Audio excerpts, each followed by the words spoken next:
One of the very big winners out of the round, Lordo, were the Fremantle Dockers. They had arguably their best quarter of football and arguably their best win under Justin Longmuir's coaching in the 6 seasons with what they did in that final term against Hawthorn. Yeah, to come back from 12 points down, you see at this point, a minute into that last quarter, and they played with an absolute edge that I haven't sort of seen consistently enough this year. So that the Hawks were panicked. The ball just lived in the front half of the Fremantle Dockers. So that's how you win big finals, where the ball just getting repeat entries.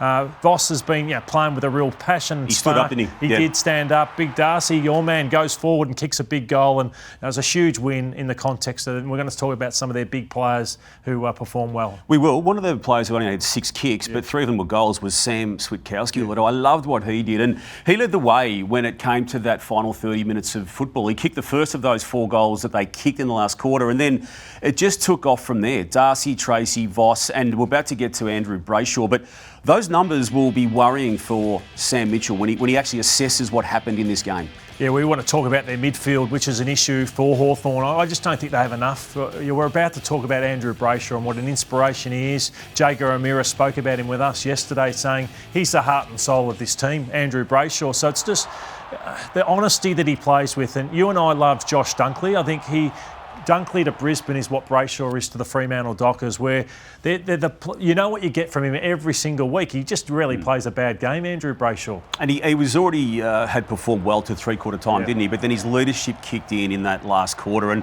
again, it was almost fitting, wasn't it, that this knock here from his teammate in Luke Jackson bloodied him as he was celebrating the victory and revving the fans up. It was in the context of the season, Lordo, and in the context, I think, of Justin Longmuir's coaching, potentially a defining moment, that 30 minutes. Yeah, it was huge, but they've got to play Collingwood this week in Melbourne. So can they back it up? And even if they don't win, but can they run Collingwood right to the end? Because they're going to be nasty after losing on the weekend. But I look at Brayshaw and how good he is